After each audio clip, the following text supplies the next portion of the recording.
के श्राप देना ये बहुत बड़ा अनुचित कार्य किया तुमने बेटा। राजा में तो भगवत अंश होता है। जितने महात्मा तपस्या करते हैं उसका छठवां हिस्सा राजा को अपने आप मिल जाता है। बोलो जय श्री कृष्ण। ध्यान देना, कंदराओं से लेकर आश्रमों तक जितने भी ऋषि महात्मा तपस्या करते हैं उस तपस्या का छठवां जो हिस्सा है राजा को बिना तपस्या किए अपने आप मिल जाता है। इसलिए राजा में भगवत अंश होता है। बोलो जय श्री कृष्ण। कोई राजा ऐसे ही नहीं बन जाता है। आज भारत का जो राजा है कितने संतों का तप उसके साथ में है। बोलो जय श्री कृष्ण। ऐसे ही हमने राजा का सम्मान मुझे करना चाहिए था। बेटा तूने बहुत काम गलत किया। और अपने शिष्य गौरमुख से कहा जाओ जल्दी से परीक्षित को सूचना दे दो, 7वें दिन तुम्हारी मृत्यु हो जाएगी। सर्प के काटने से तुम्हारी मृत्यु है। 7 दिन में मुक्ति का कोई उपाय खोज लो। तुम्हारे पास मात्र 7 दिन है। विचार करो, 7 दिन में ही जिसको मरना है तो मुक्ति का उपाय क्या है? गौरमुख ने जाकर के सूचना दी। परीक्षित बोले 7 दिन में मरने का श्राप देकर के अच्छा नहीं किया। जिन हाथों से, जिस शरीर से एक ऋषि का अपमान हुआ और उस शरीर को मैं एक क्षण भी रखना नहीं चाहता। बोलो जय श्री कृष्ण। जय श्री कृष्ण। एक क्षण भी मैं उसे नहीं रखना चाहता। और अपने पुत्र जन्मेजय का राज्याभिषेक किया। कुछ लोग कहते हैं परीक्षित ने मृत्यु के भय से राज्य का त्याग किया। ये बात बड़ी निर्मूल प्रतीत होती है। ये बात ठीक नहीं है। बोलो जय श्री कृष्ण। यदि परीक्षित ने मृत्यु के भय से राज्य को त्यागा होता, 7वें दिन जब तक्षक उनके सामने आ गया तो परीक्षित ने स्वतः तक्षक का आवाहन किया और भय यदि होता तो उसका निवारण कर सकते थे। बोलो जय श्री कृष्ण। जय श्री कृष्ण। उसका निवारण वो कर सकते थे। परीक्षित जी महाराज, ऋषियों, परीक्षित ने अपने पुत्र जन्मेजय का राज्याभिषेक कर दिया और गंगा के किनारे चले गए। गंगा के किनारे जैसे ही महात्माओं को, ऋषियों को पता चला कि परीक्षित राजा गंगा के किनारे आ रहे हैं, उनको श्राप लगा है, तो बड़े बड़े महात्मा गंगा के किनारे आ गए। ऐसे ऐसे महात्मा आए जिनके सामने सतयुग, त्रेता, द्वापर, कलयुग कई बार बदल चुका। वशिष्ठ, भारद्वाज, गर्ग, उपमन्यु, भगयु, साडिल, लोहित, विष्णु, सातातप, सनत कुमार, वेदव्यास, पाराशर, पौंड्रक, कृत्यु, दक्ष, कश्यप, अत्रि, उद्दालक, अंगिरस, नचकेता, मुदगल, विश्वामित्र, बड़े बड़े ऋषि महात्मा आए।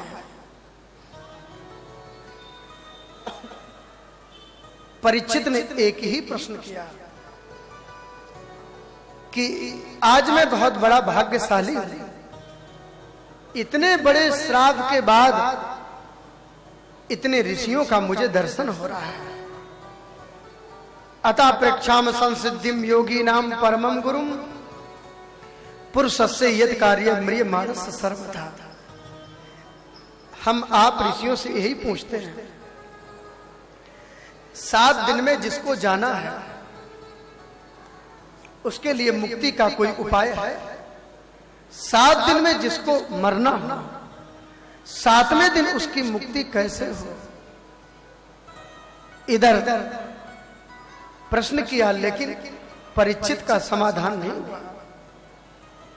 उसी सभा में वेद व्यास जी बैठे हुए थे, मन में विचार करने लगे, मेरा बेटा सुखदेव होता तो राजा का समाधान कर देता। हाँ, बोलो जय श्री कृष्ण।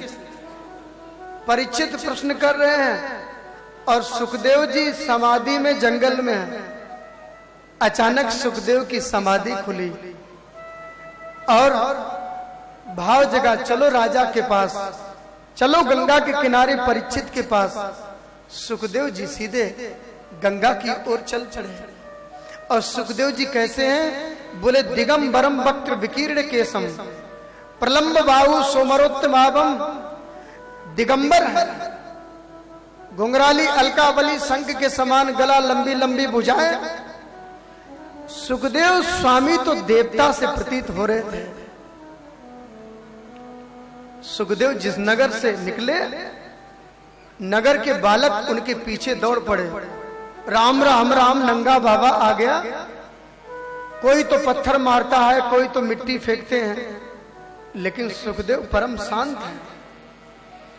सुखदेव जी का इतना तेज है, जो देखता है वो देखता ही रह जाता है। जैसे ही राजा ने स्वागत किया, जो बालक सुखदेव के पीछे दौड़ रहे थे डर गए। अरे, जिसको मैं एक सामान्य बाबा समझ रहा था, राजा भी उसका स्वागत कर रहा है। सब छोड़ करके भाग गए। अरे, दंड मिल सकता है, हमने बहुत बड़ा अपमान किया।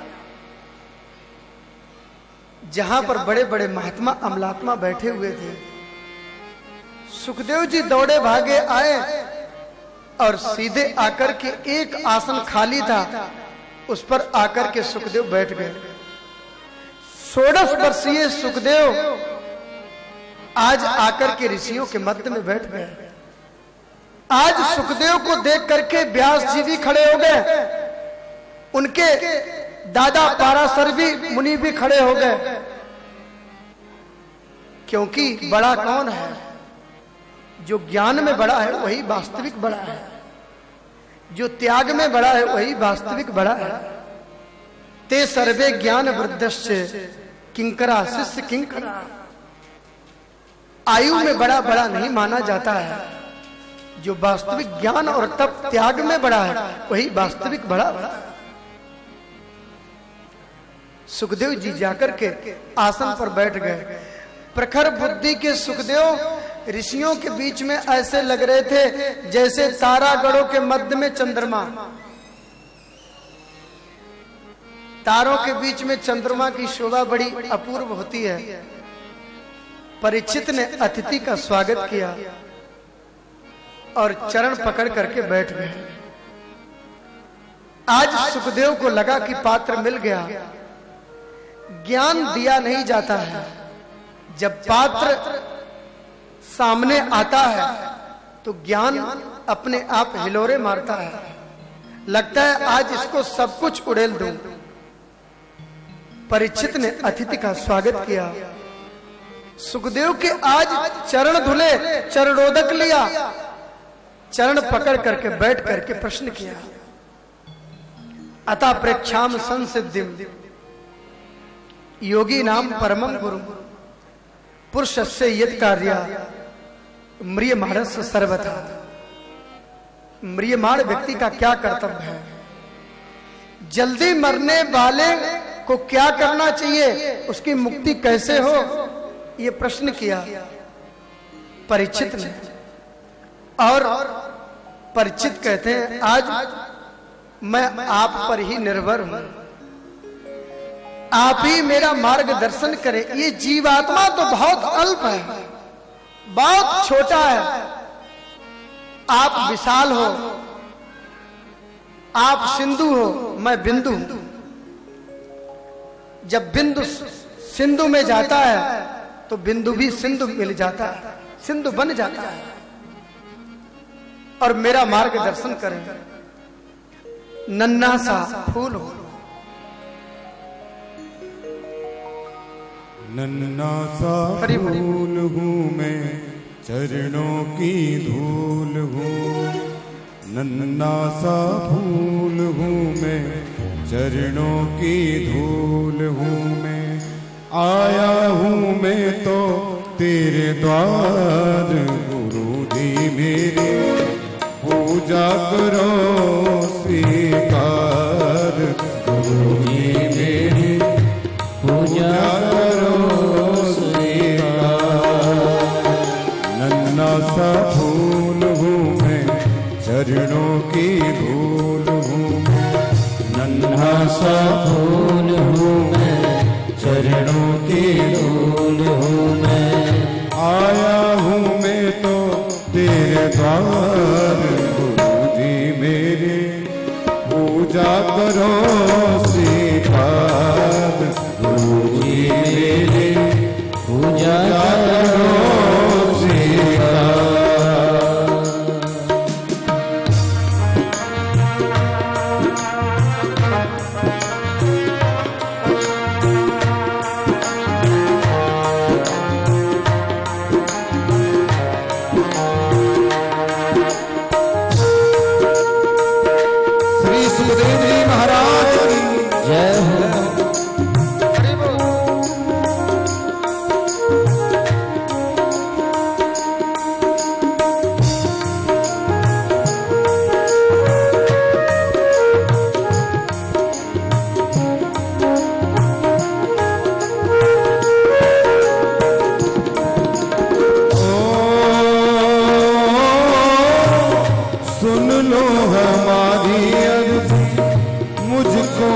ज्ञान दो, जीवन को जीना सीखूं, ऐसा वरदान दो।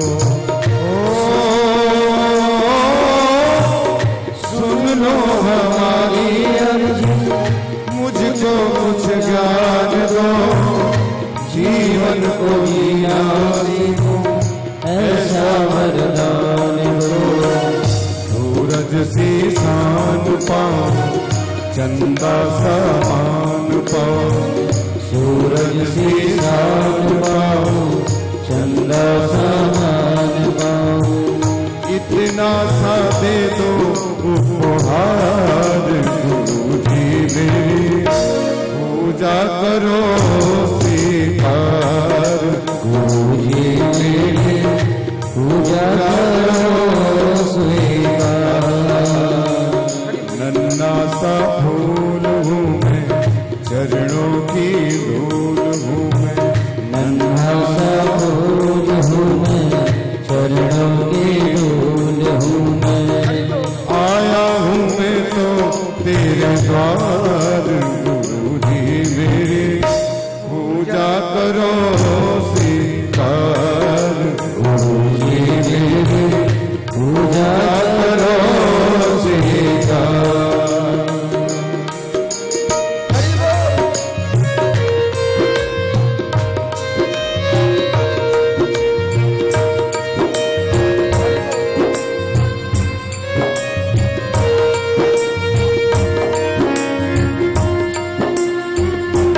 भागवत भगवान की जय हो।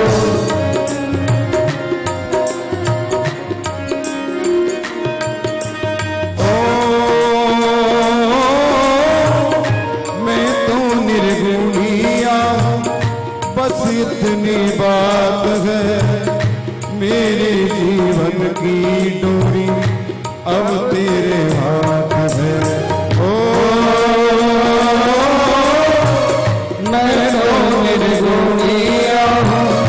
बस इतनी बात है, मेरे जीवन की ओर बस अब तेरे हाथ है।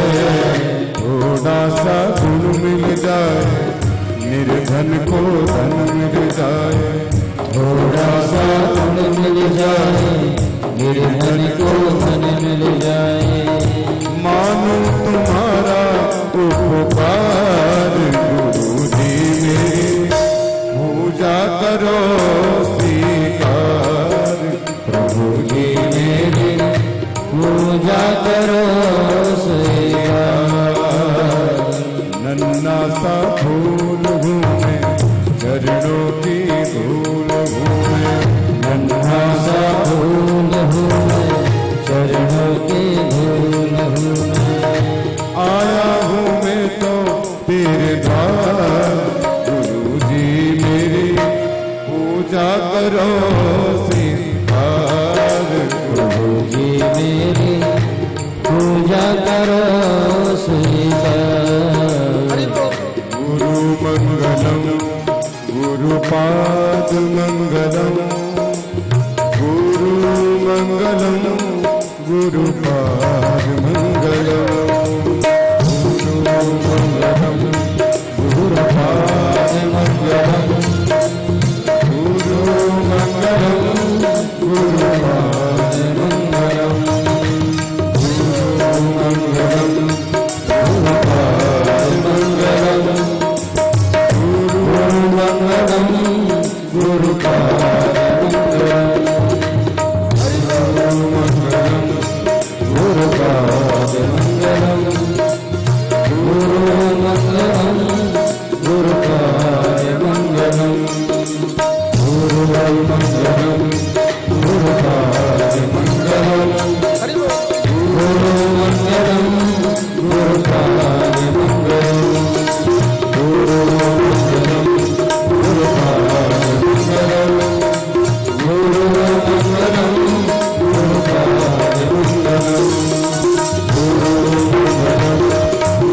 गुरुपाद मंगलम, गुरु मंगलम गुरुपाद मंगलम, गुरु मंगलम गुरुपाद मंगलम, गुरु मंगलम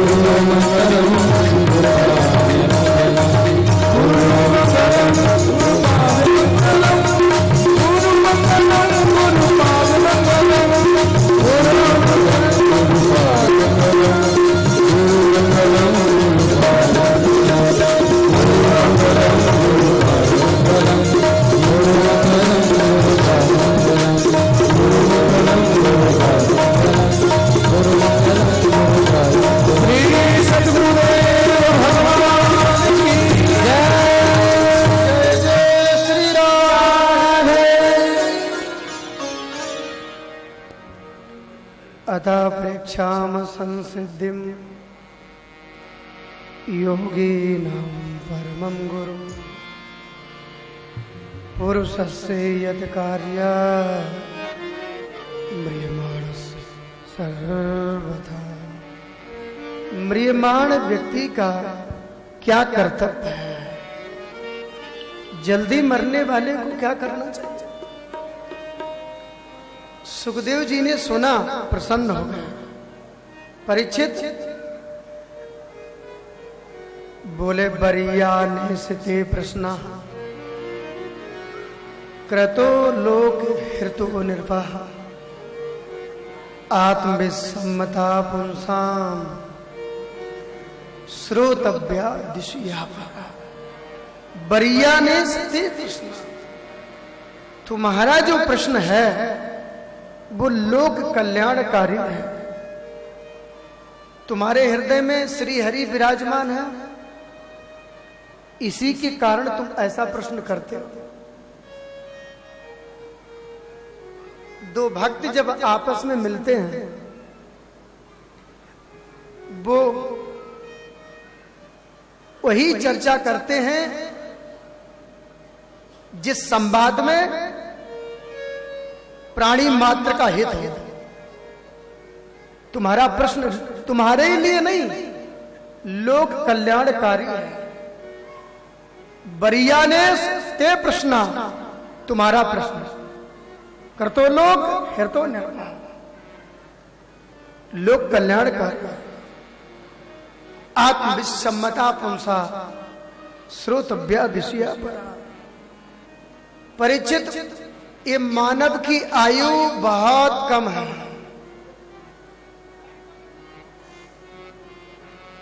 आधा समय खर्राटे बजाने में निकल जाता है।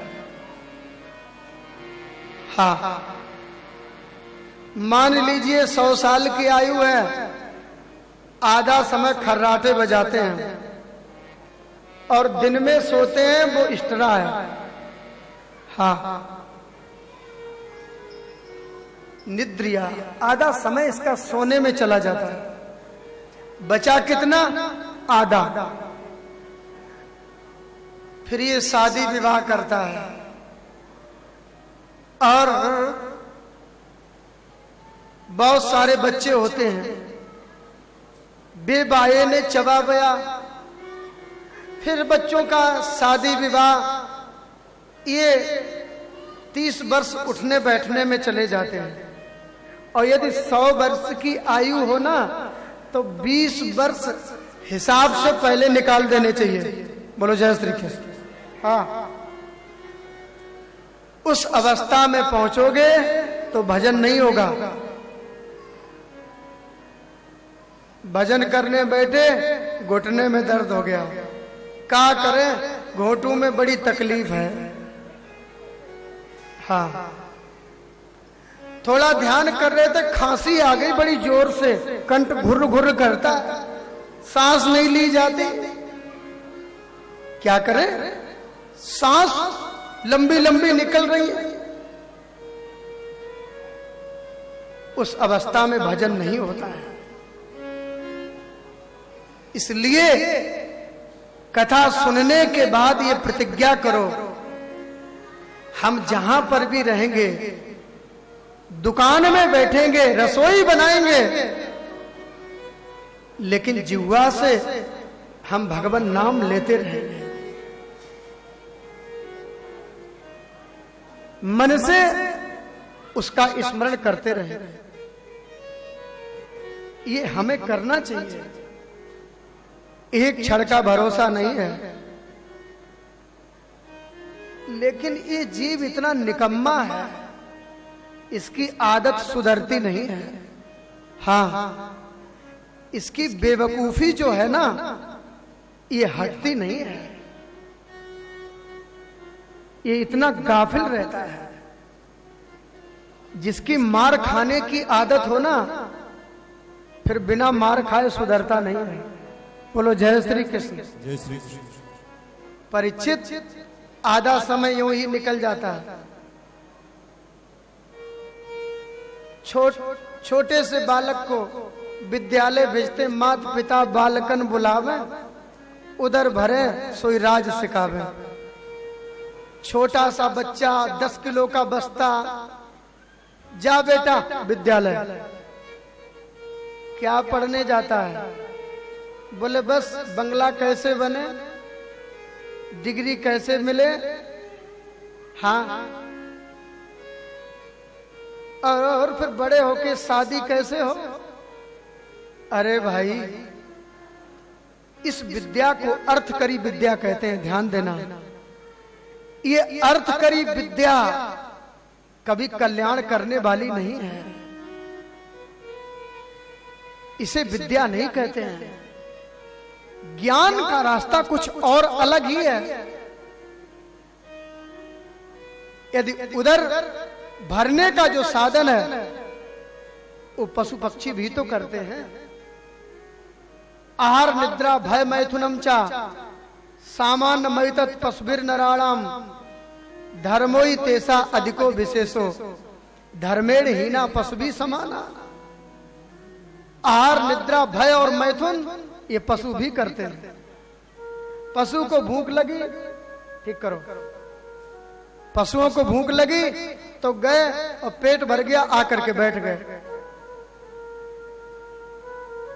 बहुत बड़ा परिवार बनाना, भोग विलास करना, ये पशु भी करते हैं। बढ़िया पेट भर लेना, ये पशु भी करते हैं। बोलो जय श्री कृष्ण। जय श्री कृष्ण। यदि हम भी डरो मत, बोलो जय श्री कृष्ण। हाँ, जीवन में भय नहीं होना चाहिए। थोड़ी सी आवाज हुई कि डर गए, बोलो जय श्री कृष्ण। जय श्री कृष्ण। निर्भय बनो, निर्भय अभयम। इस प्रकार परीक्षित आधा समय जीव का यूं ही निकल जाता है। वे बाये ने चबा बया दिवाचार थे सया राजन। कुटुंब के भरण पोषण में समय निकल जाता है, अब बुढ़ापा आ जाता है, हाथ पैर चलते नहीं हैं, परिवार वाले लोग लात मार करके बाहर कर देते हैं, जैसे बूढ़े बैल को किसान बाहर कर देता है। अरे पड़े पड़े खिलाना पड़ेगा, काम का ना धाम का।